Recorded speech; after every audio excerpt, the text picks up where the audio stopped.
Hey there, welcome to episode 73 of the Let's Innovate for Vegas audio program.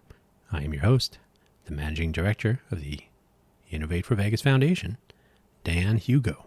We're recording this at about 10 o'clock in the morning on July 9th, 2024. 9? I don't know why my voice is arguing with me already. July 9, 2024. So Tuesday morning. Today we are going to talk about polishing Agile for volunteers. I've talked about Agile for volunteers previously, and very recently I talked about, I think it was 2 episodes ago, culture. The differences between different cultures when people can't necessarily communicate easily about cultural norms between cultures, so expectations, cues, like hints about intent and so on. And this can actually impact projects that are driven by, are made possible by civic volunteers, that's the business we're in.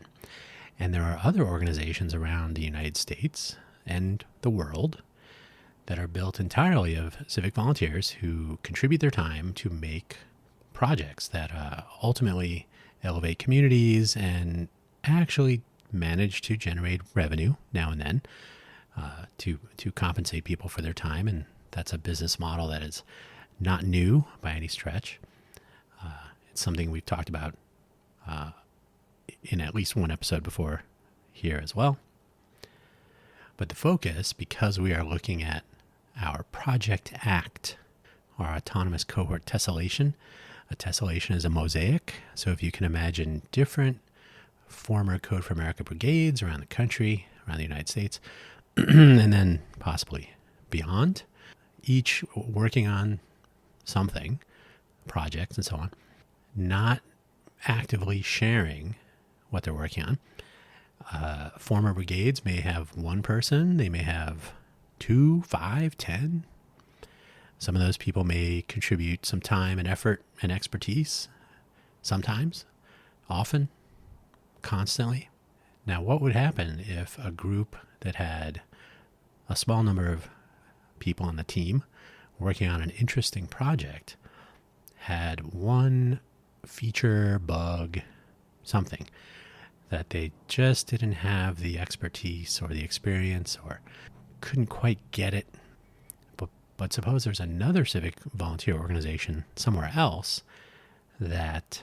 where someone on the team has some time on a Thursday or Friday or something, and they would be able to help with that open issue, with that bug, with that unimplemented feature, if only they knew.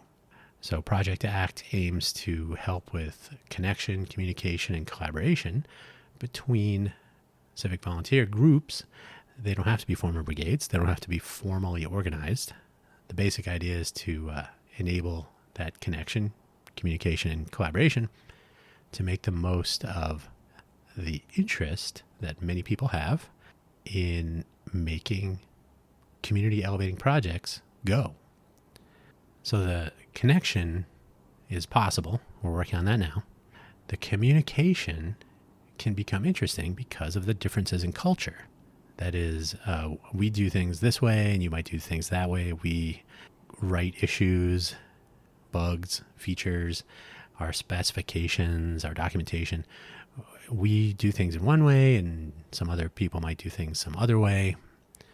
So the cultural norms, in this case, the norms of the organization itself, and someone who's peering through the window, checking it out, might knock on the door and say, "Hey, I think I can actually help you." Well, how do they know where the project is, or what the progress is on the project itself, whether this issue is still in need of some time, and how best to make the most of the available time, so that time is not wasted. Civic volunteer time is like gold. It's hard to come by, and it should be valued as such, and it is often not. So if a civic volunteer is willing to contribute some time, some expertise, some experience to a project, we should try to make it easy for them to figure out what's going on, where they can jump in, where they can add some of their value to the project. And suppose the project actually fits into something they're doing. Maybe there's some actual overlap, and maybe there's an opportunity for not only collaboration on this one little piece, but across projects, across organizations. Who can say? So it's the connection and the communication part that needs to happen. It's a fun noise. And once there is the connection and communication, future collaboration can be made easier if we have culture bridges, so that it's easier to communicate the way we do things, the way you do things, and so on. I think we've all encountered these differences. You may visit a friend, or maybe visit someone's home for dinner. Maybe it's a holiday, and maybe you leave your shoes on, they take their shoes off. So right away, well, you're going to their house, so you're taking your shoes off. The Agile for Volunteers notion is sort of like that. So not only is it intended to be a piece of a bridge across cultures, right, to make everything we're working on visible, observable in the collaboration component, but also to help with actual members of our organization, if we're speaking formally, who are regularly contributing to a particular project. So it's an infrastructure, it's a framework. It is based on the original Agile to make the most of civic volunteer time so that people don't feel that they're wasting their time, and also so they don't feel if they need to leave. So often the time commitment may be more than someone is willing to or is able to yield to the project. If that's the case, then they may not be able to continue contributing. Hopefully they leave whatever they were working on in a state where someone else might be able to come along and pick it up. So these are some of the things we'll talk about today. I have been, over the weeks recent, I have been talking about how the internal priority list is ordered in one way, and the external priority list, that is the one that affects other people, is almost in the opposite order. So our website remains ugly. It's on the list, but it's not as important as Project Act for the purpose of making the connection and communication happen. So some tools to automate that, some practices using some old technologies, which I've talked about previously, description of a project and friend of a friend, graph technologies that are expressed as RDF files, resource description framework.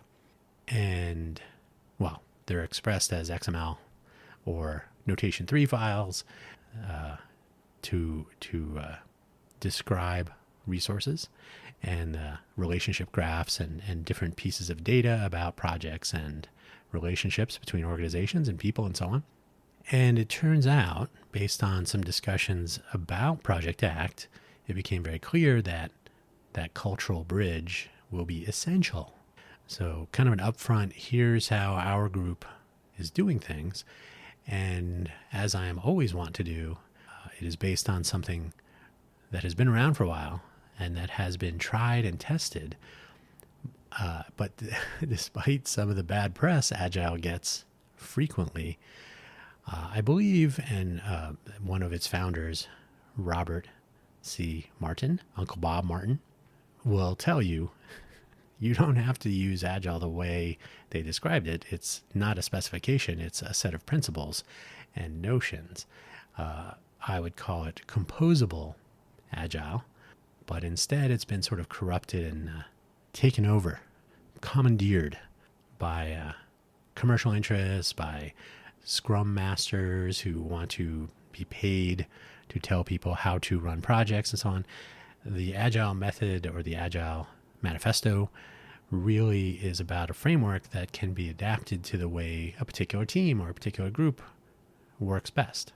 So it's not, here's what you must do. It is, here are some ideas about what you could do, and you could consider prioritizing certain things like the quality of the work you're doing and the people who will be using your work, and how you experience your work as a part of a team and how you communicate and so on. None of these are like hard and fast rules unless you are forced or coerced or generally told we are doing Agile. We have daily stand-up meetings. And these are usually the beginning of pain points as people find with so-called Agile. So let's get to it. And let's talk about polishing Agile for volunteers, which is something I've, again, talked about a few times over the last over a year since I first created the Agile for Volunteers document. And it will be expanding, which we will get into today a bit, part of the polishing process.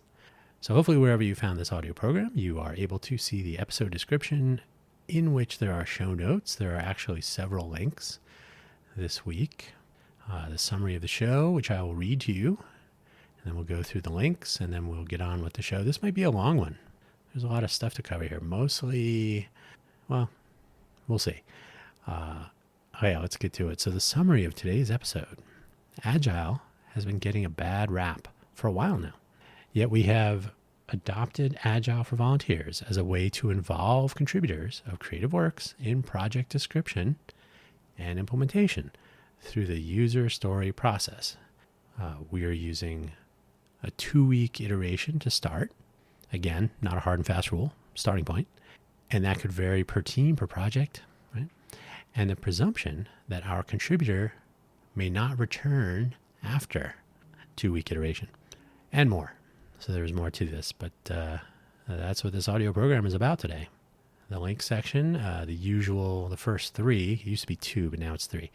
The Innovate for Vegas Foundation website. You will see, if you are listening anytime in the second week of July, probably our same old ugly website, new website design. I was kind of looking at LCARS.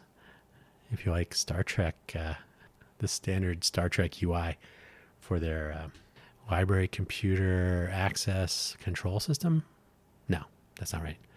Computer access something system, LCARS. So yeah, our website is still ugly. There are several features of our projects that will fit nicely into our website as a sandbox or as a sort of a test platform. So as I've mentioned before, the priority of our website to me is very high because it represents a sort of a technical debt. It's work that's been put off way too much. But from the outside world, from the perspective of collaborating with other organizations, with building out this notion of a decentralized bottom-up collaboration approach, framework, our website is not that important. So Project Act is actually more important. And this Agile for Volunteers, getting it more clear, better documented, or better described. Documentation is a tricky word. Specification is even a trickier word. It implies that it's some sort of rule, but it's really a framework. So it can almost be like a sketch instead of a ink drawing or paint. So innovateforvegas.org, that's our website. And again, I've mentioned this before. It was mainly put up the way it is now for our IRS determination and for some other, whenever you need to tell a company, like, here's our website, so you can see, some details about our company, the governance, and so on. It is by no means attractive. It is functional only, and so it is ugly.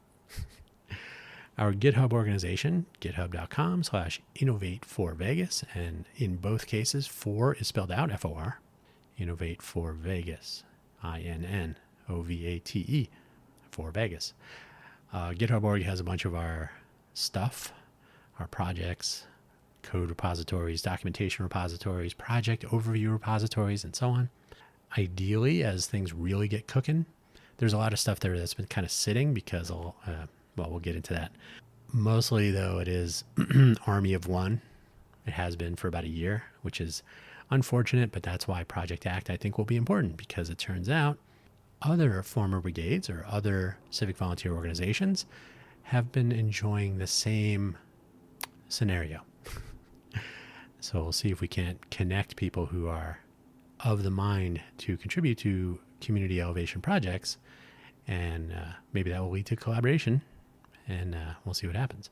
And the Project Act, ACT, Project Act, Project-Act on GitHub, github.com/project-act, ACT. Autonomous Cohort Transformation was the original. It was intended to help groups of people who wanted to become standalone, independent, autonomous cohorts, in fact, transform from whatever they were or are into kind of a standalone, hey, let's work on projects that will elevate our communities that we are a part of. Once the Brigade program from Code for America was sunset at the end of 2023, it became clear that the transformation part would have to change shape a little bit. Now everybody can transform into something. So we also are working on the autonomous cohort tessellation, which I've sort of described already. Now on with the Agile related links. There was an article, I want to say it was like a month ago. It was published by Engprax, Engprax. You'll see the link in the notes. 268% higher failure rates for projects that use Agile. And they actually refer to the Agile Manifesto, but then it becomes fairly clear that they just use that term. They talk to 600 developers in the US, the United States, United Kingdom, about their projects. It was over a 4-day period and a lot of motivated reasoning or bias, because Engprax actually has their own framework for software development. I believe it's called Impact. And so, of course, they're gonna highlight the things that show, ooh, Agile is not as good as ours.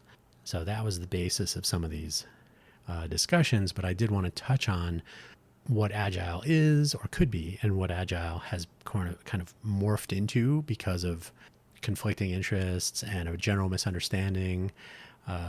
If anybody's ever gone on a keto diet, for example, a lot of people confuse what a keto diet is. Is it low carb? Well, what is a low carb diet? Does it mean 50 grams of carbs? Does it mean 10 grams of carbs? Does it mean 150 grams of carbs?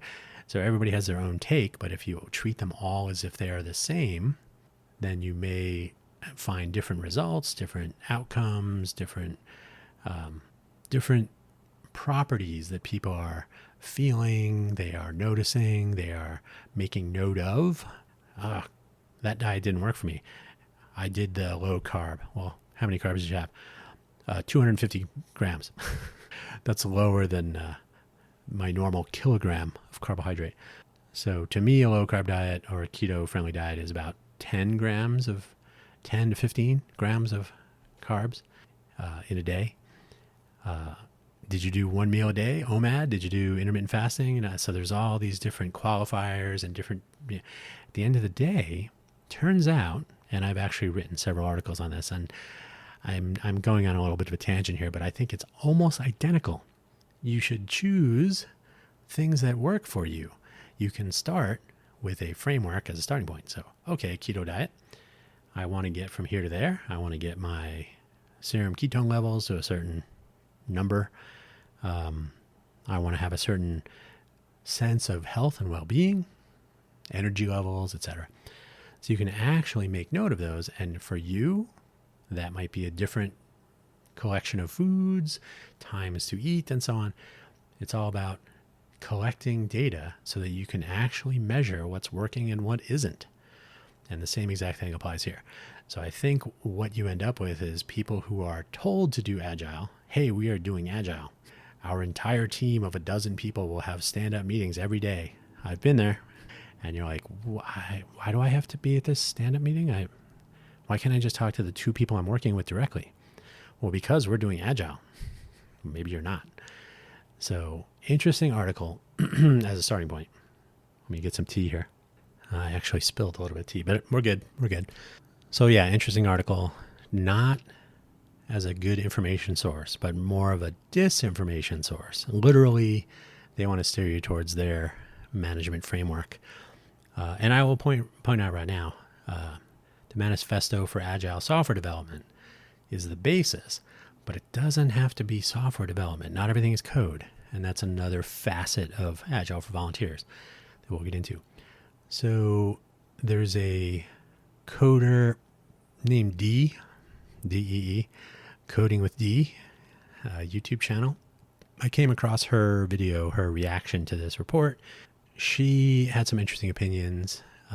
It was Uncle Bob actually posted a link or responded to a link or something on Twitter, my least favorite social media, tied for least favorite social media website. He posted and said, this is why I wrote Clean Agile, which is a book I have read, and I have a link to it coming up soon. So Coding in with D, when I saw her video, it's about, what is it, like 11 minutes or 14 minutes, something like that. I just skimmed through it, but I had actually watched the whole thing, and I actually responded, and I said, I was with you until the last couple minutes. I think she went a little bit off the rails, but I tended to agree with her take. The three videos I'm posting here are essentially pointing out like this is not entirely accurate. This article, 268% higher failure rate. So yeah, Coding with D, check that out. Interesting take. A slightly more interesting take is from Primeagen. Primeagen has had a very interesting YouTube chat with Uncle Bob Martin. I have found Prime to be somewhat performative in his oddball takes on some things. He's mostly trying to be funny when he says kind of kooky things, but in this case, as he was going through the article and the general take, he was kind of getting ahead and saying like, why don't they just do this? Why don't they just figure out what works for the team? The team is not 10 or 12 people. It's probably like 3 or 4, which is true. So his take was actually, while he can be a little rambunctious and I don't necessarily agree with everything, his take was pretty good. And so definitely worth checking that out. And he pulls up a tweet from Uncle Bob Martin. And if you actually look, so this was published in, I want to say mid-June or so. So if you look up Uncle Bob Martin on Twitter, if you care to, you can see he kind of had a flurry of responses to, like, so don't do that. Don't have daily Scrum meetings. Figure out what works for your team. That's the basic idea. They built a framework. The manifesto is a collection of principles, some ideas, not hard and fast rules. And as Prime points out, the problem probably started when someone said, ooh, I can make money from teaching this, or from being what they call a Scrum Master, or selling, excuse me, I had to take a second there. Selling like Kanban boards or Scrum coasters, poker decks, special card decks that help you. Maybe it's Fibonacci sequence cards and all this. Ways to, and then they'll charge a healthy sum to guide the Scrum process, perhaps, or to train people on how to be Scrum. It's turned into something that it was not intended to be, I think, and Prime points this out, and I agree. And you can get an even more old school reality check from Dave Farley of Continuous Delivery. The Continuous Delivery channel on YouTube is chock full of very practical, based on real life, the real life of a professional software developer, which Bob Martin also is, and D and Prime also. But Dave Farley and certainly Uncle Bob have been around way longer than I have, and I've been doing this for 30 years. So I think Prime is like coming up on 20 or 15 or something, and I don't know about Coding with D. But there are people who are very talented, but have been doing things for like 5 to 10, maybe 15 years, maybe 20. And I think if you're in the 10-year band, you haven't grown up with, as Uncle Bob will tell you. Uncle Bob has some pretty, just forget about if you're politically sensitive, then don't read all of his tweets. He is an opinionated person, but he does have some very interesting presentations about history of computers and developing products and real life experiences and so on. And the people that wrote the manifesto were of a similar ilk. They were trying to solve real problems about how do we do the thing we're trying to do without getting stuck with the trying part, I always say if I spend more time trying to do the work than doing the work, something's wrong. So they came up with some ideas to help with them and their colleagues and coworkers and people they've never met, maybe help get more stuff done, which can be very satisfying. It helps with productivity when you're able to make progress. Like, oh, okay, that was fun. I didn't have to waste so much time and energy and become frustrated. I was able to collaborate as needed and build something that we could be proud of and so on. So it's important to recognize some of the context, the standing on the shoulders of giants, as Sir Isaac Newton might say, if I have seen further. I always, I know further is the sort of metaphorical, but I usually say further and farther is by standing on the shoulders of giants. So people like Dave Farley have been around, Uncle Bob Martin, been around. A lot of what they have to say could be like, wow, that was before they had cell phones, which is when Bob Martin started coding, and I'm pretty sure Dave Farley as well. I started coding before there were cell phones, before they were reasonably priced anyway. So a lot has changed over the years, but some of the principles, most of them are pretty human-centric by design. So they aren't entirely based on technology, so they're worth checking out. So yeah, the Dave Farley response, he's much more pragmatic in his approach. Like, what is 268? What is higher? What does it mean to be better? What does it mean? You know, there's all kinds of real questions to ask when these claims are made, because people who've been around will say, well, it doesn't always help to have meetings when you don't need to. So speaking of the Agile Manifesto, I have linked to it, the agilemanifesto.org. It's not the, sorry, Agile Manifesto, all one word, AGILE, manifesto.org. But hey, there's a link to it. You can read the manifesto, which is very brief.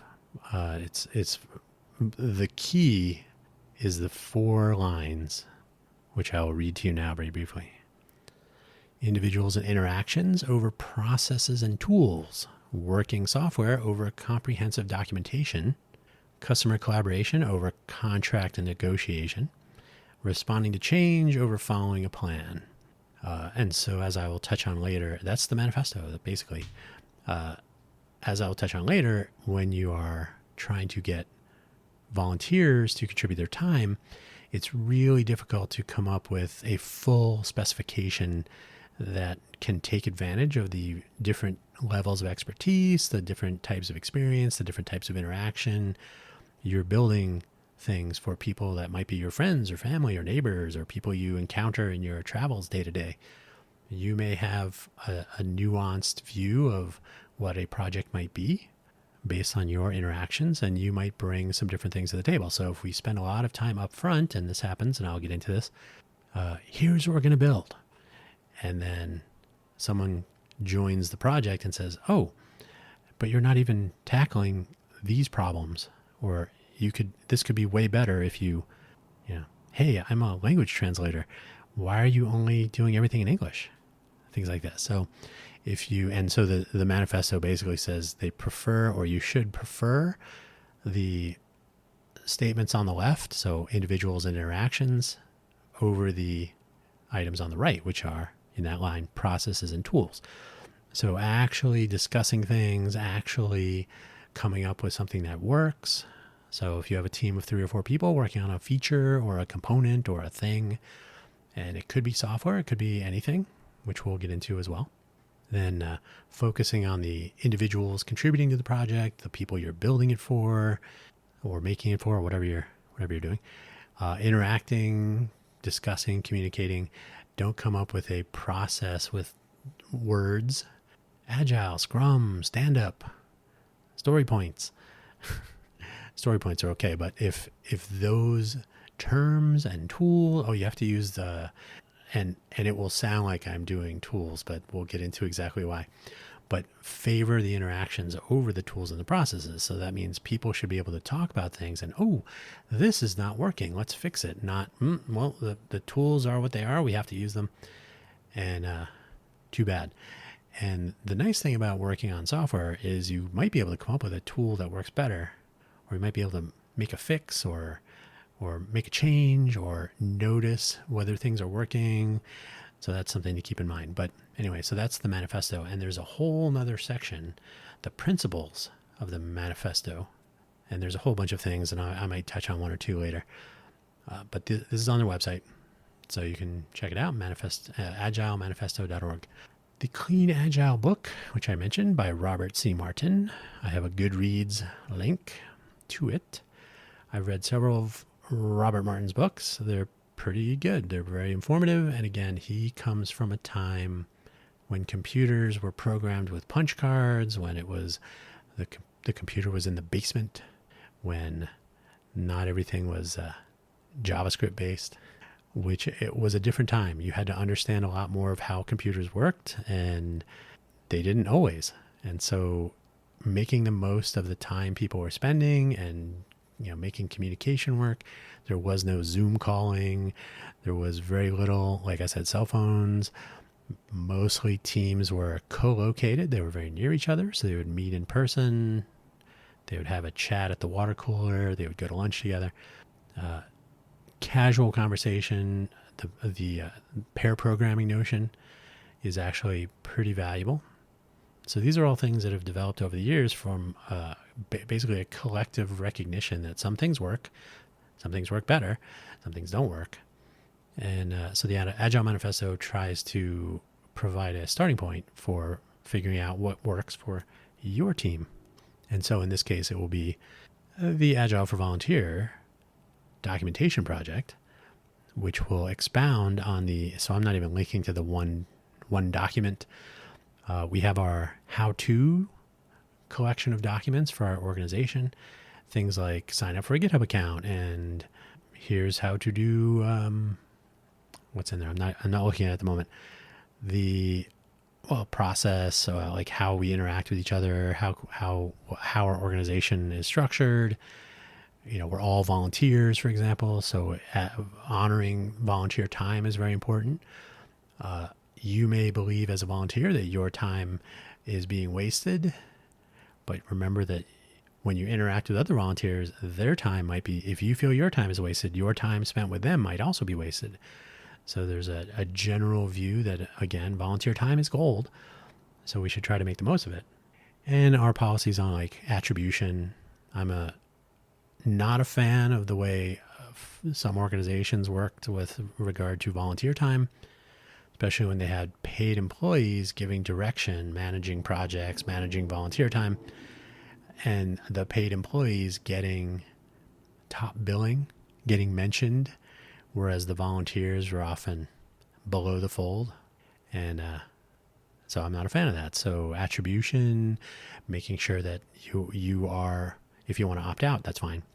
Making sure that you are given credit for your work, and making sure that you understand, and as everyone should, that not everything is code. So the work you contribute may or may not be coding. It may be language translation. It may be testing. It may be actually going out and engaging in what we call co-creation, talking to people in the community, showing them, hey, what do you think of this? Does this work? Tell me, give me some feedback.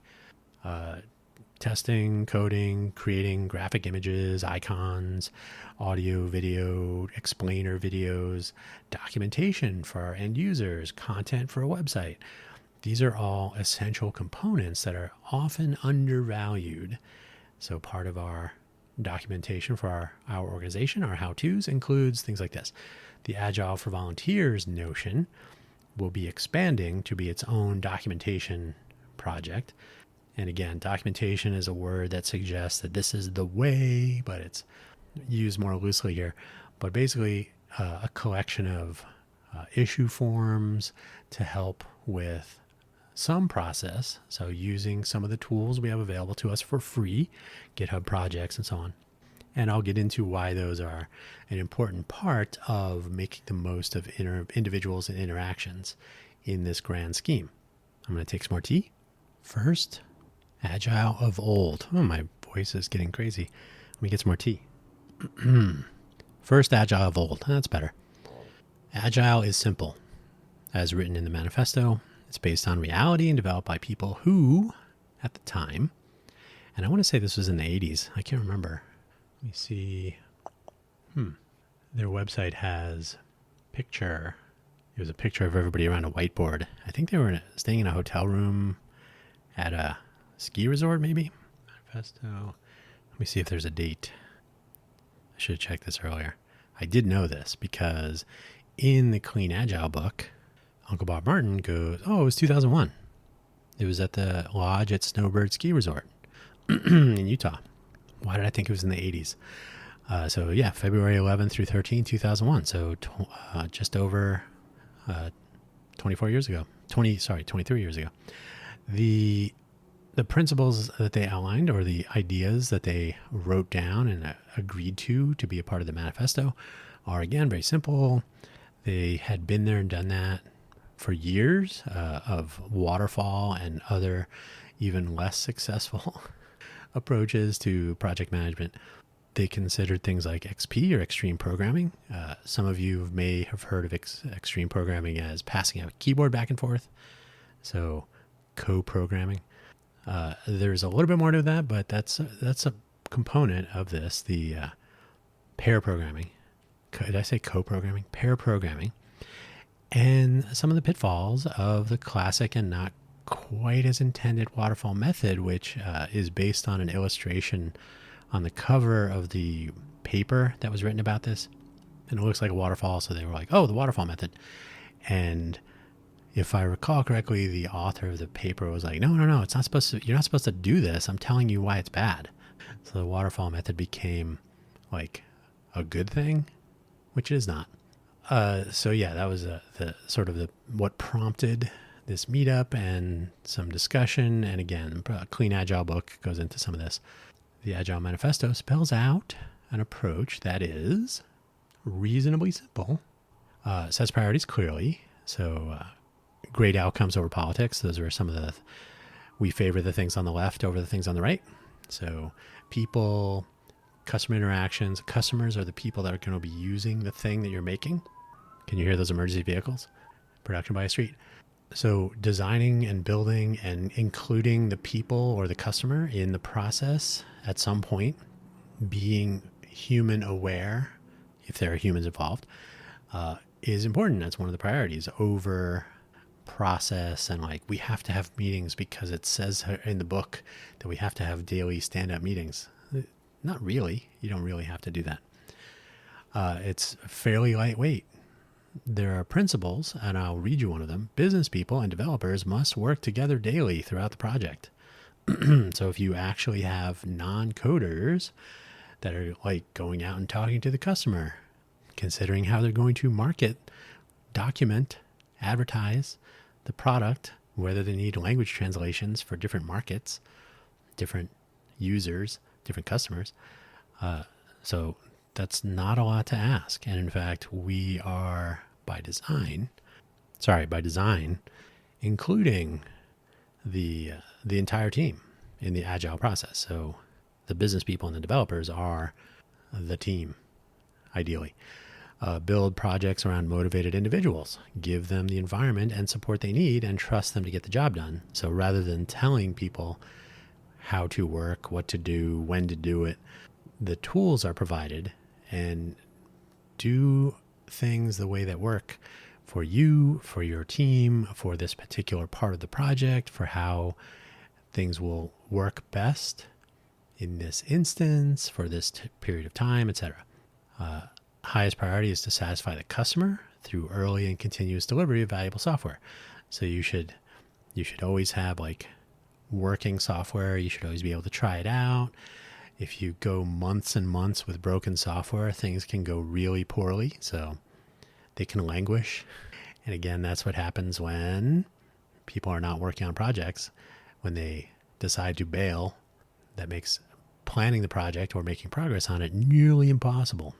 The Agile Manifesto considers the customer, and Agile is arguably compatible with the co-creation model, by the way, as the more integral element of the process than like everybody seeing their cubicles and attending their meetings and so on. So if you are building for the people that will be using your product, and the customer could be other developers, depending on what you're building. But if you are trying by design to be aware of the people that you're going to hand this over to and say, here, try it.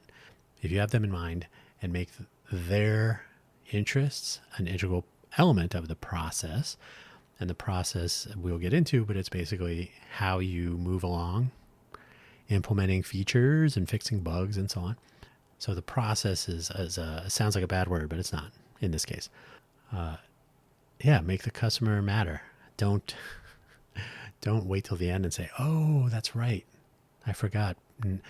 Fun fact, back in the old days, people were, when fast internet connections became available in people's homes, when I was living in Sunnyvale, California, we were one of the first 50 homes, 50 residential installations of DSL, digital subscriber line.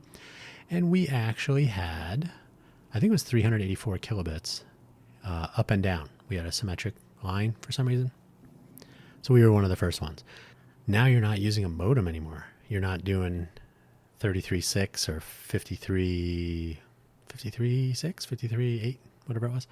So 56K, even though you couldn't get up to the 56 kilobit. Now you're substantially faster than a modem. So if you're not aware that your users may be using modems, and you're like, well, my internet connection is 6, 10, 100 times faster than plain old modems. And the same was true with mobile websites. If you're designing it for your computer and you've got Ethernet at work and you're building this product, or you're at home and you're developing things and you have fast internet, so you're like, oh, the internet's great. But if you don't have these resources, nowadays cell phones are pretty much caught up, so it's not a huge deal. But you can also look at screen size. So here you get into mobile first. If you are building for, and you still see this, especially with maybe junior or haven't been around for the whole time, like, I have a 52-inch 16K monitor that I build on, that I develop my products on. You're like, well, I got a cell phone. So include the user, the customer in the process, and make that part of the process, not an afterthought. You'll do better. Involve the developers and other contributors in the process along the way, rather than hanging everything on a project specified up front, handing them a specification. We run into that problem when volunteers, if you hand work to and I got into this with the Code for America thing earlier. If you say, here, do this work. Well, volunteers are not employees, so you can't really give someone work to do in that manner. Volunteers should be allowed to be a part of the process where they want to contribute time to the project that they are part of, that they help to design, that they help to describe. It makes sense, right? The Agile Manifesto was conceived before distributed version control, like Git. So back then there was CVS and there was VSS and there were a few other ones. And I've talked about those. I think I talked about them last week. You pretty much were tied to, and in fact, I believe in the Clean Agile book, or maybe Clean Architecture, they go into this. Things were different when you had to wait for a lock. If somebody was in the middle of modifying things, you had to wait. Sometimes that could be a long time. So the tools have gotten better. We have real-time video meetings around the world.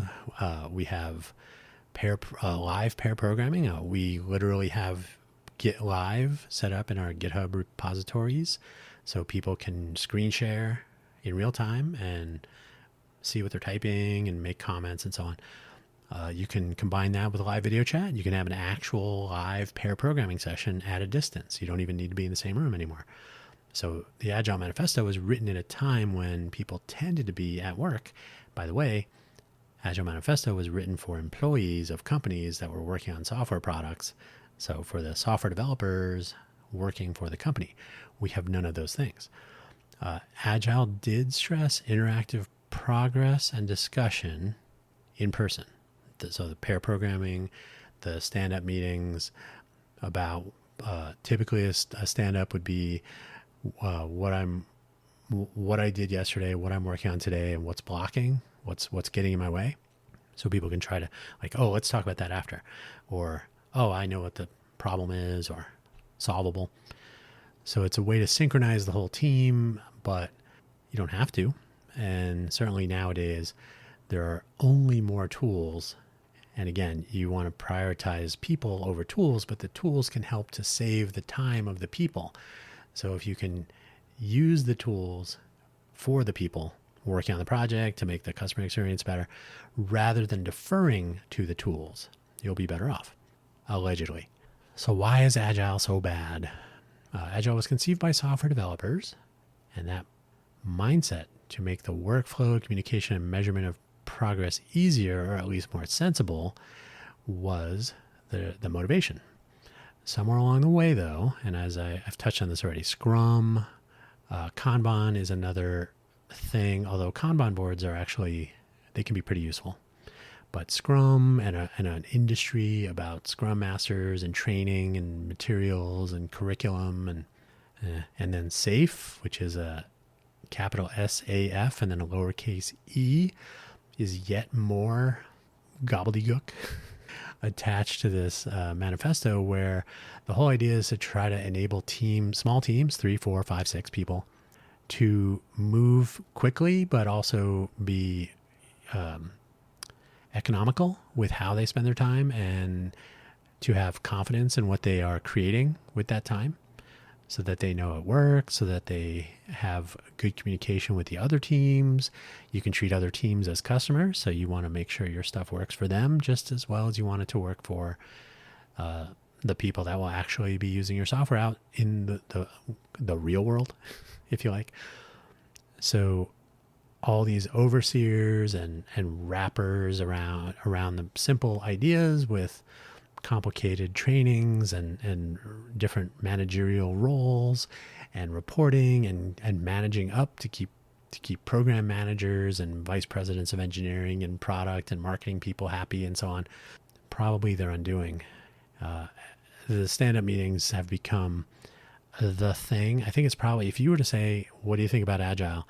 Probably the first response will be, I hate the daily stand-up, because that can be a real, it can be demoralizing, especially if the meetings are at 9 a.m. and you're like, to get there at 9, I have to go through traffic. If I can get there at 10, I can skip the morning traffic, So commuting to a workplace, having an in-person stand-up meeting can be tricky. I have participated in stand-up meetings over Zoom. They are they're not impacted by the Zoom so much, but it's like there are people in different time zones, so we have to pick a time, and it's really rough sometimes. And do I need to be a part of a conversation with 15 people? Not really. And again, things should be constructed so that they work, not because it says so in the book. So again, having been a part of very bad Agile attempts previously, this is my experience, there is very clearly a notion that Agile must be controlled by a project manager, even though technically the project manager should not be the Scrum Master, the Scrum driver. I believe, I think that's spelled out in Clean Agile as well. But that somehow, in the cases where I've been participated in a compulsory Agile structure, there was a project manager. The project manager probably spent tremendous amounts of time before this team of people were assembled, coming up with a specification that was shown to a customer, a client company probably. So I was merely consulting on a project. So, okay, here's a 30-page specification. And then along the way, it became very clear that some of this spec is not good, not going to work. So the stand-up meetings every morning were not totally useful, because in some cases you're talking about things that were not in the spec, so you're kind of making it up as you go along. Does it make sense to have everybody talking about things over a Zoom call, consuming a tremendous amount of time, more than 10 or 15 minutes per person, trying to sort of blue sky or whiteboard or come up with things that really could be done in the user story structure, where you tackle the project manager could have come up with some base user stories, like, as a vice president of engineering at our client company, I want to be able to see progress on a daily basis. So then you figure out how to implement that user story collaboratively. But if you don't have that, if you merely have a specification that is not complete or that needs to be adjusted or tuned, and this is one of the principles, is that completely specified software versus software that works. In fact, let me pull up the actual so I get that right. Working software over comprehensive documentation. Can't beat that. So yeah, the team I was working on, Agile in name only. Sprints and story points can still be used. In fact, I think story points are actually pretty useful if you don't treat them as though they are hard numbers. They're just, and that's the way they're designed, is to be, not that, they're designed to be soft indicators. Like you can use a Fibonacci sequence or t-shirt sizes. There are different ways, because you're just estimating. You're trying to say like, this story seems pretty simple. I'll give it 1 point, 2 points. This one's really complicated. I'll give it 10 points. And you may say, oh, for in our case, a 2-week interval iteration, a 2-week sprint. Sprint is kind of falling out of favor because it's not supposed to be a sprint. So an iteration sounds less exciting. But if we have our 2-week iteration and you say, I can probably do 6 points, that 10 point may not be for you. And then after that first 2-week iteration, you say, oh, I was actually finished up much earlier than I could probably do 10 points. And then the next time you can hit the 10-point user story. So if you actually go with that simple notion of here's what we're trying to accomplish, here's an estimation of how much, not time necessarily, but just how difficult, and you should determine there's a voting scheme if you take this approach, so that everybody working on the feature or on this collection of stories can vote. Like, I think it's a 3, I think it's a 7. Try to figure out what the number is. Now, it could be that someone who's done this before, quote unquote, I've been there and done that, got the t-shirt, I can do this, it's a 3. And someone who's a little bit more junior, who hasn't done it before, new to the biz, might be thinking it's a 7. So here's an opportunity to have the 3 and the 7 individuals do some pair programming and work on the user story together in some collaboration over the iteration time span. And then at the end, maybe both will learn something. Like, oh, I see why that was a 7, and here's how we can make it closer to a 3. And the person that was the 7 might say, oh, I didn't think about this way of implementing it to make it more like I could have set a 4 or 5 if I knew that. So a lot can be learned along the way as well, which I think is sometimes overlooked and in fact, the example that I'm working with during this story, the people there were not friendly to pair programming or collaborating. They were much more interested in doing the stand-up and then getting out and getting off on their own and not interacting if they didn't have to. And I thought that was detrimental. Daily stand-ups are, I think, a waste. If they are merely a thing on the calendar every day, they can be demoralizing. They can be frustrating. They can be the classic, why am I wasting my time here? There's a time and a place for stand-up meetings, maybe not daily, maybe once a week. And I think Bob Martin says this in the tweet. The Primeagen has the tweet on screen, so you can flip. He highlights something and says, "Yeah, don't do this. Do this instead. Whatever works for your team. You're not. These are not rules. They're suggestions." So, some things to take home from that. In reality, is Agile when it's applied as though it is rules, as if it's a management structure, a people management structure. If that's the approach and it's got titles and rules and hard and fast, we're doing the Scrum stand-up meeting every day, 9 a.m. If that's not working for the team and you're not recognizing that, then you're putting the process over the people. The people on the team might be saying, boy, if we could just do this once a week, we'd get a lot more value out of it. And then if we can just interact directly, we can do some pair programming, we can discuss, we can communicate through issues so that we don't have to be like we're in different time zones maybe, so we can synchronize. And then we have a record of things we're doing instead of being all verbal face-to-face discussions. Yeah, you can actually make things work for the people doing the work. Put the people first. Make the process work for them, not the other way around. As I have spoken of before, projects that are specified completely up front, I've said it briefly here, but I've talked about this in the past, previous episodes. And in fact, I have an entire Cafe Genius Impresarios. That's a different program I do, publishing it on Fridays. Episode number 62, it's called Crafting the MRD. The MRD, when I was working at Apple, was the marketing requirements document, and it so often differed from the engineering requirement specification.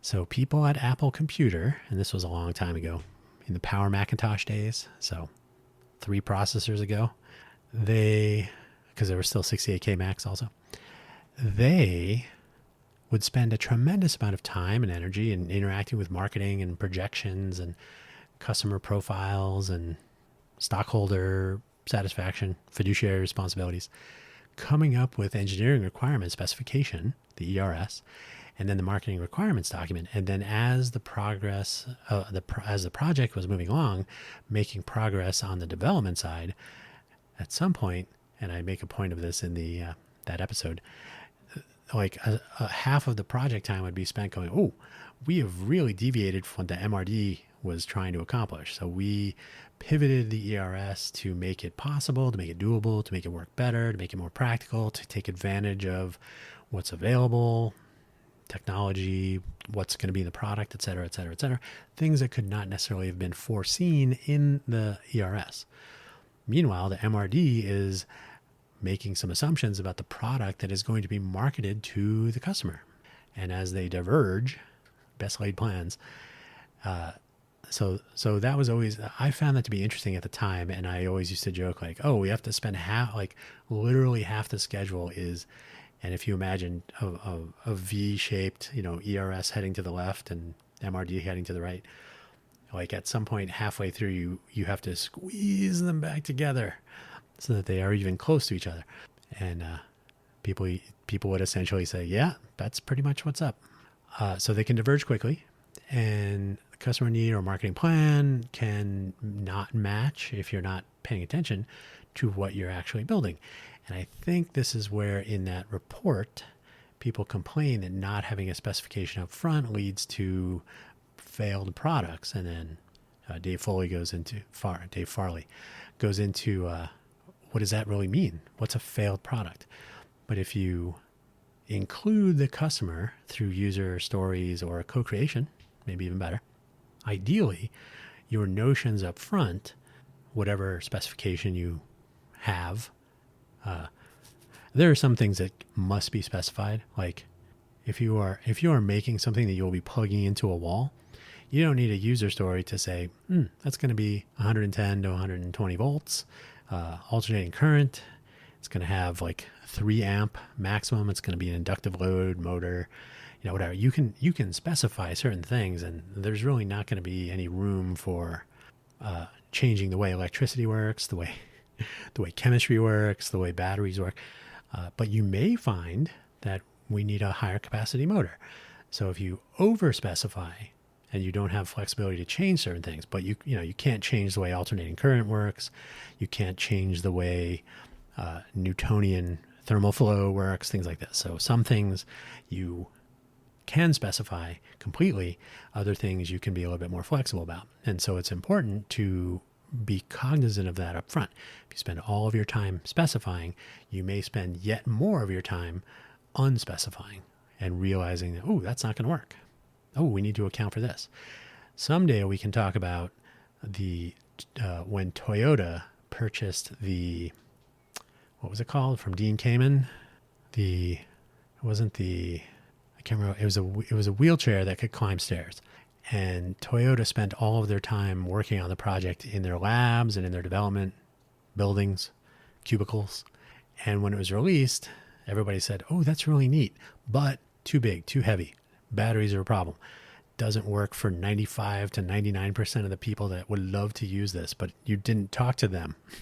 So they had their spec in their minds, but didn't find out if it would actually work. There is some belief that a project not specified completely up front is doomed. That's what I was just getting into. But Agile does not preclude upfront design. as long as you're willing to adjust and correct along the way. And there's a framework for doing that you can start with and then tune so that it works for your team.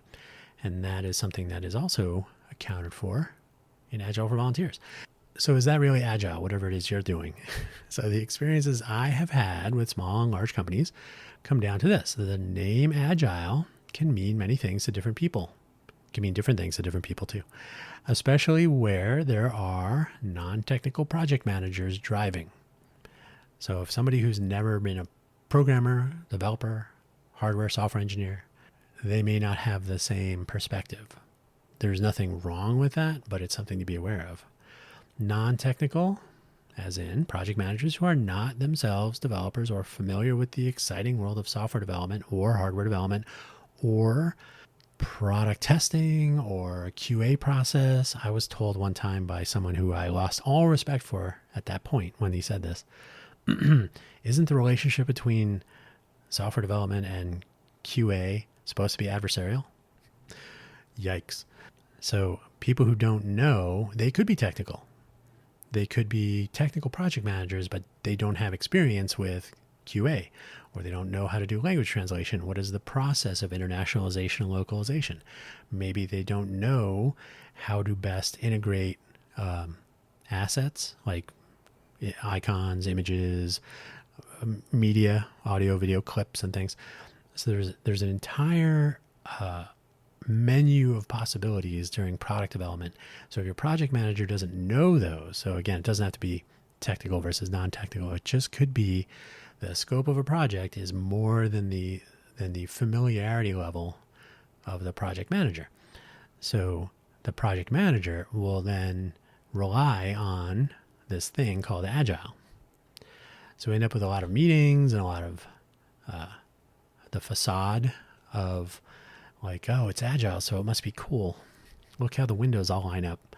But it's a frustrating developer experience. And the developer in this case could be software, it could be someone, think of it as a project developer. They could be contributing to the project in any way. They don't have to be a software developer. The developers are not necessarily involved so much as being handed Agile-ish tasks with some view of story points and sprint iterations and whatnot.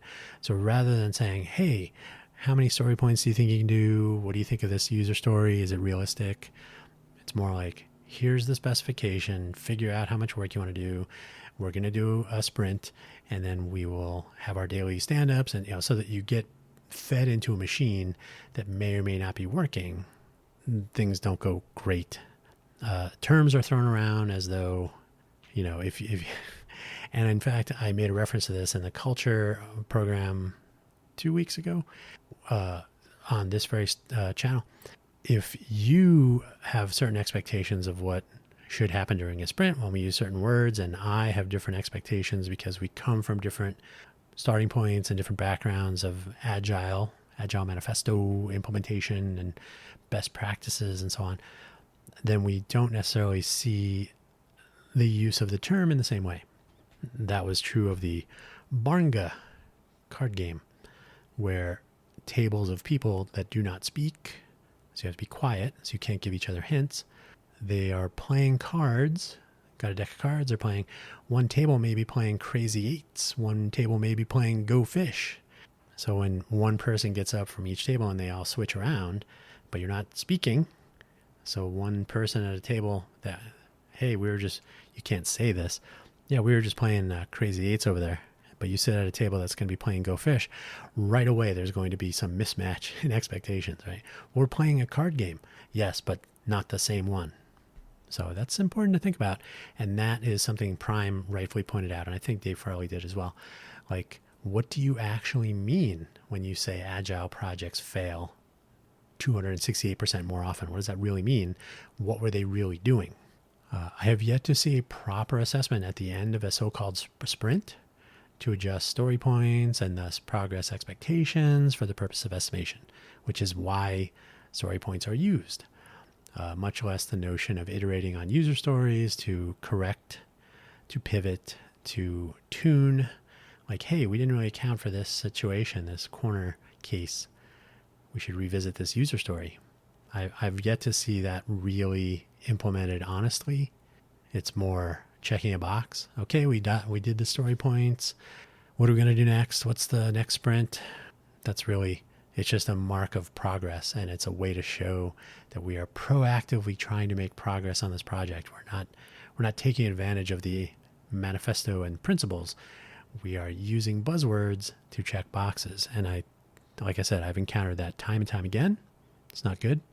I've seen specs of dozens of pages, plenty of hand waving, but not much opportunity to pivot on the iterations. So again, people who are working on the project, if they have an interest in delivering a good product, might have some feedback along the way to make some changes, make some adjustments. And again, if you can include co-creation in the process, if you can actually talk to the real live customer, have some people on the street come in and try your product. That's why it's a good idea to have your product functional regularly. Continuous integration, continuous deployment, continuous delivery, deployment. You should be able to deliver a usable, testable, try-outable version of what you're building at some, it doesn't have to be 100% on day zero, but at some point you may want to invite people who are your intended audience to come in and check it out. What do you think of this? I used to do this all the time with my food truck thing I was building. More on that in another episode, another time. So what is Agile for Volunteers? You've been waiting this whole time. What is it about? It's over an hour. Eesh. Agile for Volunteers. We have faced some challenges over the last 2 years of our foundation existence. Again, June 30th was the end of our second fiscal year. We were founded on June 16th, 2022. Technically, I don't count those first 2 weeks. So 22 to 23 was year 1, 23 to 24 was year 2. So we're 2 years old, essentially. We have had, there's a presumption that projects will be specified beforehand, so that civic volunteers, especially junior level, expect to be told what to do. This is not what we're in the business of. We're not in business. We're not paying anyone. We're not a company. You're not punching a clock. You're not billing for your hours. We cannot ethically or practically say, here's work for you to do, because somebody has to write that spec. That puts a lot of load on a volunteer like me. So specifications should be interactively composed. Not that they're a specification, more of a description of the project. I think I've taken to calling it a blue sky initiative description. So an initiative is like a project. It's not really a specification, and it's not an initiative. It is an agile term. You can find agile initiative or agile theme.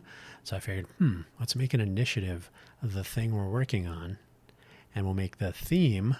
If you want to view the initiative as a building, the theme is like the ground floor, the second floor, the third floor.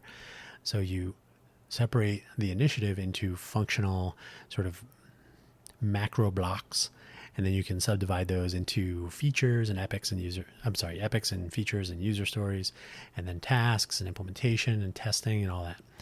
So if you develop this language and use it consistently, then clear communication may emerge. So we're not going to go ahead and hand you work to do. You should be handing the rest of your collaboration team your inputs onto the work we will do. As well, there has been a tendency for individuals to express interest. This has happened almost 100% of the time. Express interest. I'm really interested in this project. They'll clone the repo, or they'll come for one more meeting afterwards and say, I was looking over it. And then they never come back. They disappear completely. They don't contribute any actual time or energy.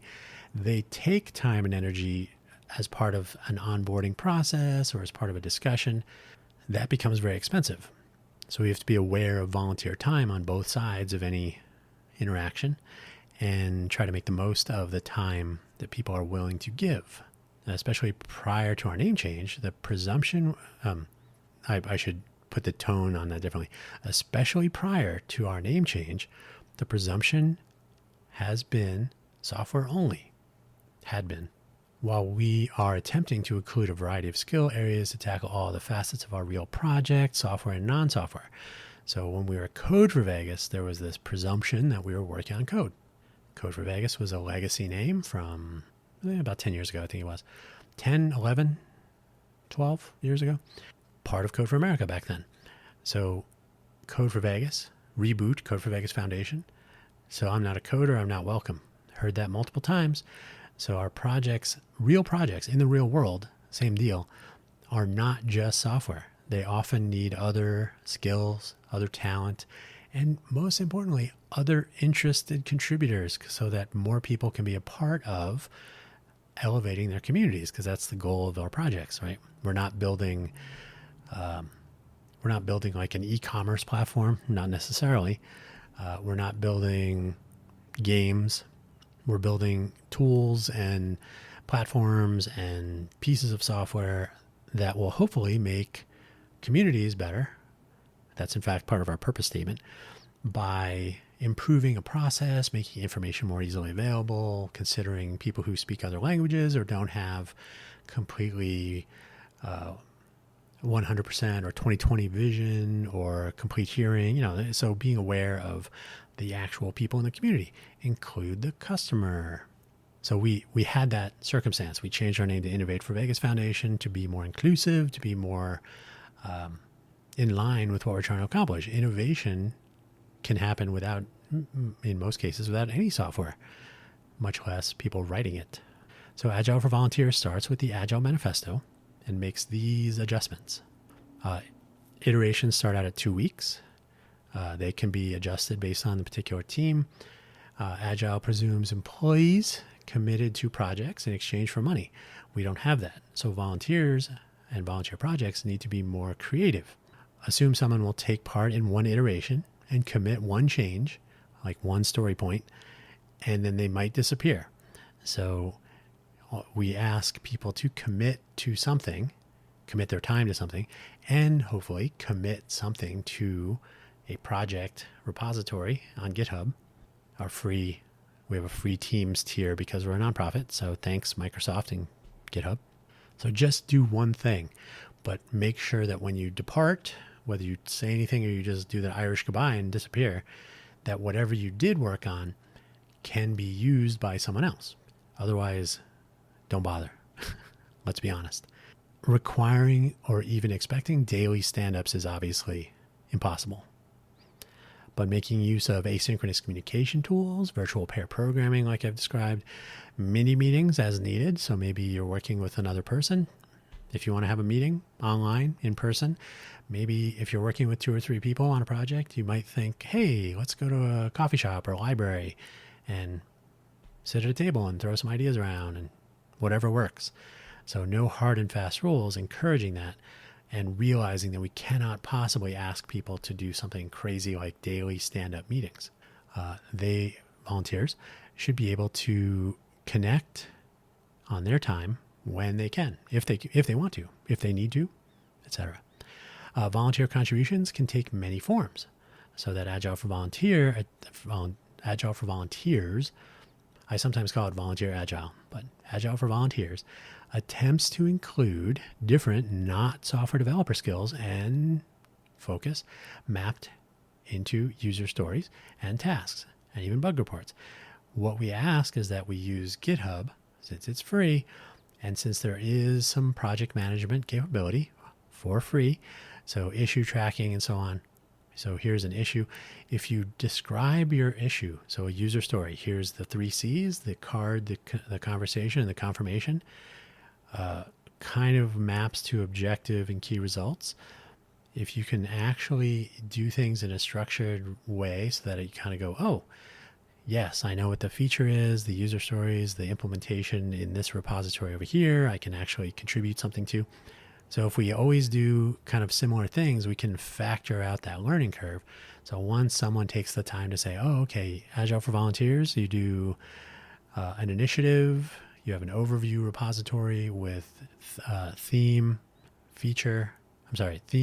epic, feature, user story, templates for all those, for forms, taking advantage of the GitHub forms with drop downs and so on. Users in a drop down, right? So as a fill in the blank, as a programmer, as a transit user, as a artist, I want to do something, and here's how I know it works, right? I want to, so that I can, is kind of the pattern. So not everybody will be a software developer in our Agile for Volunteers universe. So if we can use a consistent structure, and they're just words. There's nothing magical about issues. They're just words. If we describe things in similar ways, if we use consistent language, then someone who is not a coder, I'm not a coder, I don't use GitHub because I'm not a coder. Well, hang on now. If you can post on Facebook, you can post in a discussion on GitHub. If you can file a support ticket on, I can't remember the platform. There are some platforms that you can actually file a complaint or file an issue report. Like, I'm having a problem. If you can do that, if you can describe what you're seeing and what you thought you should be seeing, you can participate in bug reporting, product improvement, design iterations. They're just words. If you can type, and I don't know how accessible GitHub is. They're not great at making the platform localizable. So a lot of our work will be done in English, but I think they do work with screen readers, so we should be okay there. So if we have a consistent way of structuring our project interactions, we don't need to have people spending time in meetings, which they're not going to do that anyway. And we don't have to spend a lot of time writing, reading, rewriting long, thick specification documents when we can describe our blue sky initiative up front, break it down into some functional components and whatnot. We can start creating themes for our initiative, break the initiative into broad sort of macro blocks. Then we can break each of the themes into epics. These are actual Agile terms. An epic is basically a functional block in a macro block of theme. So if I said, okay, we're going to develop a word processor, one of the epics will be, I want to be able to type text into a window on a computer. So that might be an epic with a bunch of user stories, like as a person with some visual impairments, I need to have screen reader compatibility. As a person with a special keyboard or a special human interface device, HID, I need to be able to do this, to accomplish that, et cetera, et cetera. So we might implement an epic with a feature or features to accomplish editing text. And then the next epic might be spell checking, something like this. So that allows us to break up our time, because not everybody has every single day in an Agile for Volunteers iteration, which starts at 2 weeks. And, here again, 2 weeks might mean 15 days, might mean 16 days, might mean 13 days. So it's going to depend a lot on who is able to commit time to having the 2 week time period that they can collaborate and try to accomplish some of those story points. At the end of an iteration, if we can look and see that, we actually accomplished some things, and we got even non-coders to participate. And look, GitHub wasn't so bad. You checked a box on the task list for the user story you were doing, like develop cool icons for the word processor text editing bar. I know that's been done already, but play along. So if you are developing user interface artwork and you can finish it in the iteration period of a default of 2 weeks, you check off those boxes. Maybe you close the implementation task as done. The user story doesn't actually get done because we may implement it again. We may do it in a different language with different artwork or whatever it is. So the task is done. You've checked it off. Look at this. I'm part of this project. I'm a contributor. We put you in the contributors files for sure. You get full credit for your time. Open project planning from Blue Sky Initiatives. So again, not a specification. That is a loaded term. In the docs. So in the overview repository, there's a doc directory, and within is a localizable. So we start with English. We could translate to other languages. So we sketch out some ideas. Those are changeable. We can always update our Blue Sky Initiative documents. We convert these, or we sort of migrate or form as they emerge a structured set of issues, making use of GitHub project tools and discussions and issue forms, as I mentioned, for theme, epic, feature, user story, tasks, and bugs, and there may be a couple more things. Not to mention pull request templates, so that ideally we can invite participation of tech and non-tech contributors. They will be able to look at a project at a given point and figure out what is being done, what needs to be done, and who is doing what. And this is part of that iteration process. You make a note of who is tackling which user story, where they're implementing, make the implementation into a task. It sounds more difficult than it is.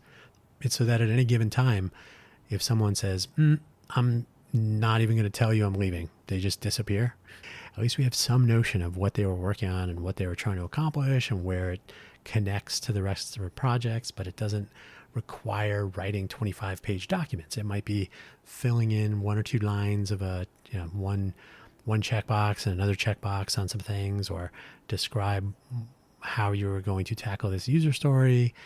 Like I was going to use a special custom driver to read this special keyboard that somebody has so that they could operate the word processor we're working on.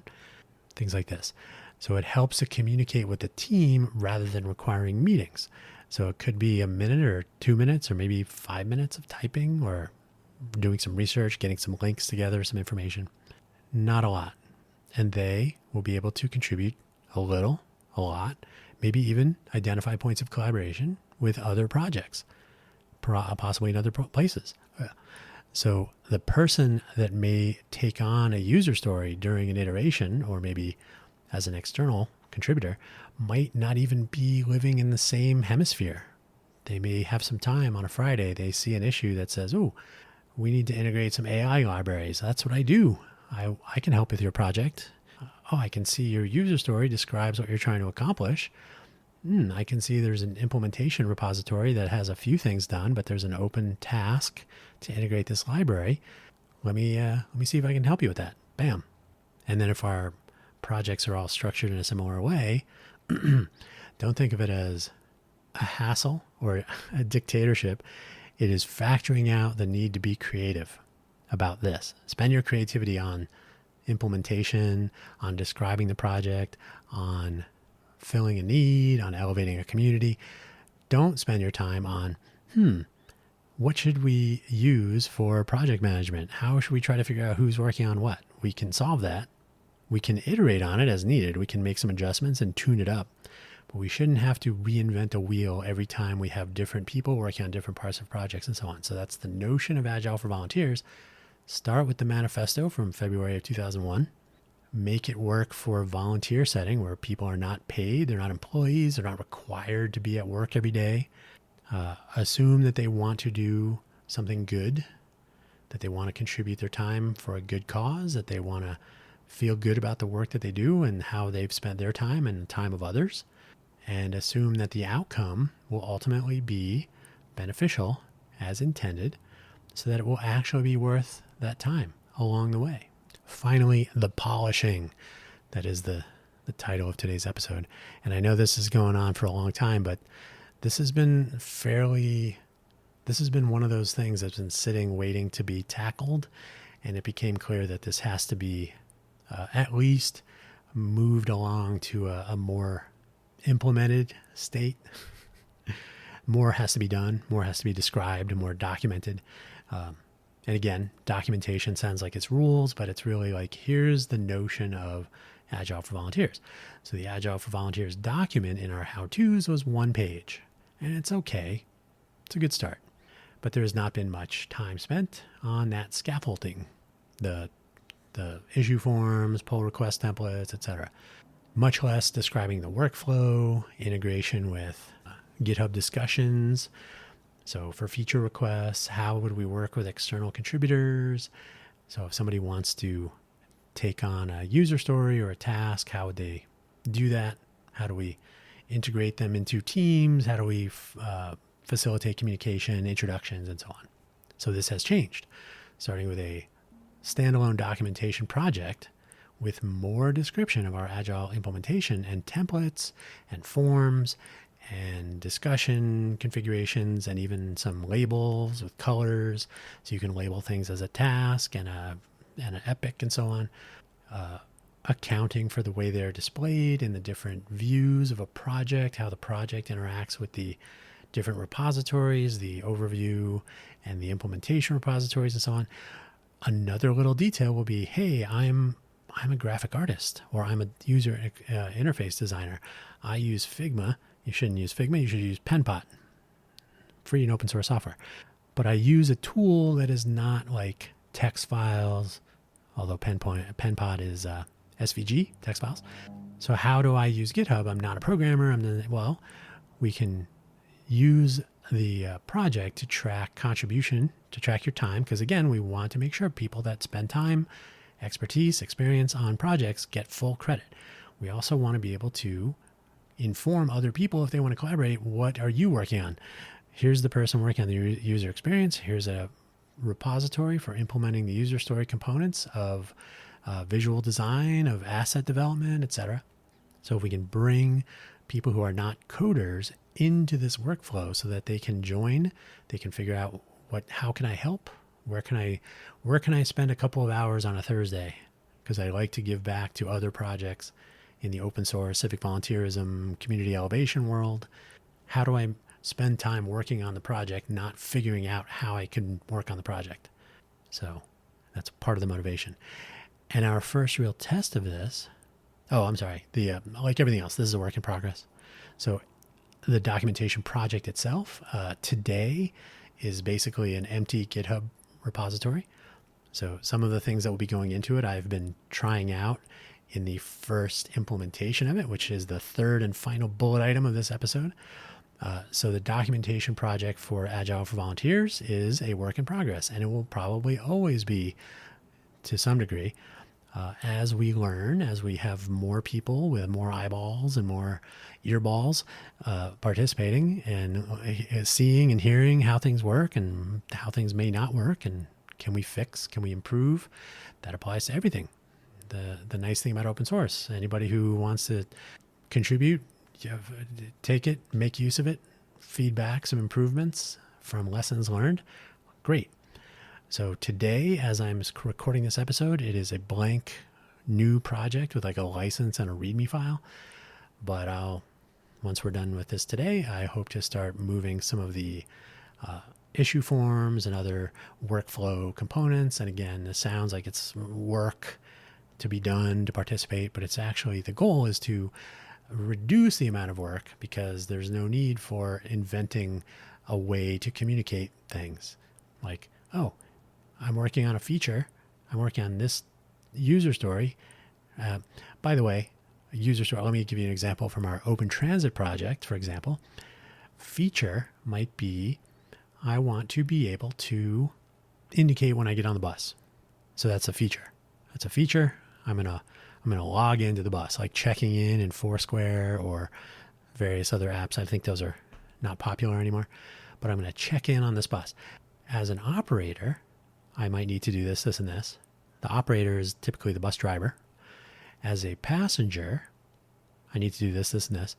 As a passenger with special boarding requirements, special needs, special assistance required, that is, maybe you use a wheelchair or something.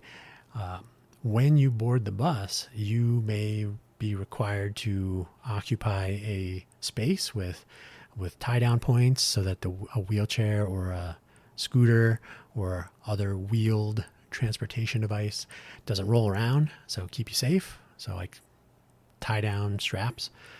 Well, that takes up multiple seats, and there are only, I think, 3 spaces on a particular bus, as is used here in Southern Nevada in our transit system. So when one of these 3 users logs in or checks in to the vehicle, the bus, there are different user stories that correspond to those different cases. So feature, logging in, checking in, indicating that I have boarded the bus. But there are at least three user stories. And so if you don't have to think about, well, how am I going to describe? We've already thought about who are the different users, who is going to be boarding this bus. Okay, we sort that out right up front. Now, anytime you have a thing where you're like, maybe there's a different scenario if I'm a different kind of passenger, different kind of rider, different kind of consumer of these services. If we think about that stuff up front, now you don't have to be creative or wonder. You can spend more of your time on being creative in better ways than that. Our first real test of the process will come with Project Act and the tessellation project itself. We have a tessellation project. We have a transformation project. Transformation project is sort of backburnered for now. Those who might be interested in the tessellation project can check out Agile for Volunteers in action, especially since the templates and forms and other additions and modifications to the original Agile for Volunteers document, the one-pager, and as we have modified the original manifesto for Agile, how are these things going to work? Here's the deal. Here you can skim through it. It shouldn't be too complicated. Good starting points for project management to make the most of volunteer time and communication. And they may say, this does work. Interesting.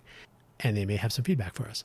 So hopefully Project Act and the tessellation project will be the first diverse participation opportunity so that we can get a lot of different people, different users, different user types, people from different backgrounds, different localities, used to different cohort culture, working on civic volunteer projects. Maybe some people new to it. Maybe some people have never been civic volunteers, never worked on open source software before. Hey, I have some skills and talents and experience. Maybe I'm not a coder, but I do like to do this, this, and that. How can I contribute to your project? So if we can offer a consistent, described, documented, visible, observable, modifiable, responsive infrastructure for the communication and collaboration part, we can get the connection first. We can communicate about how we might collaborate and go from there.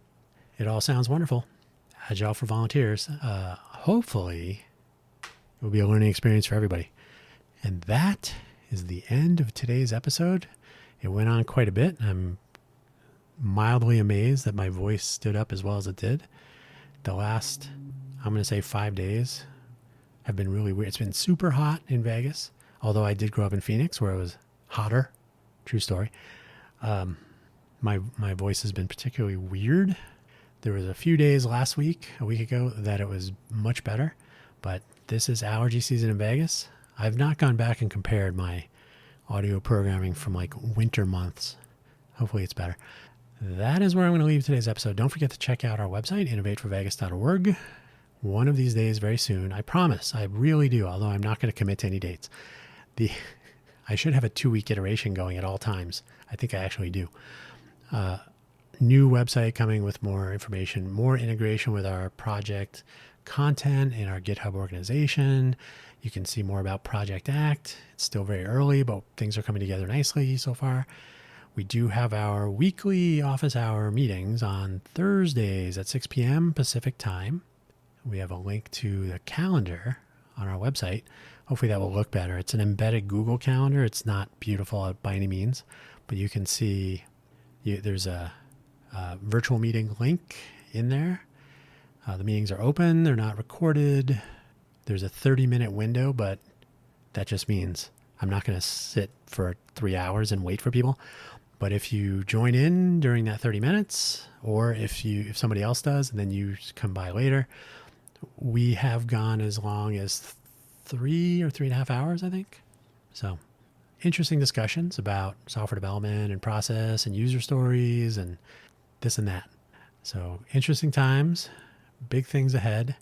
And one of these days, the order of operations will align. We'll have a new website and Project Act at the same time. Thank you so much for listening as always. Don't forget, we are a 501c3 public charity. We're a Nevada nonprofit. And we are very cheap, but hopefully someday we will have to pay some bills. And donations would always help.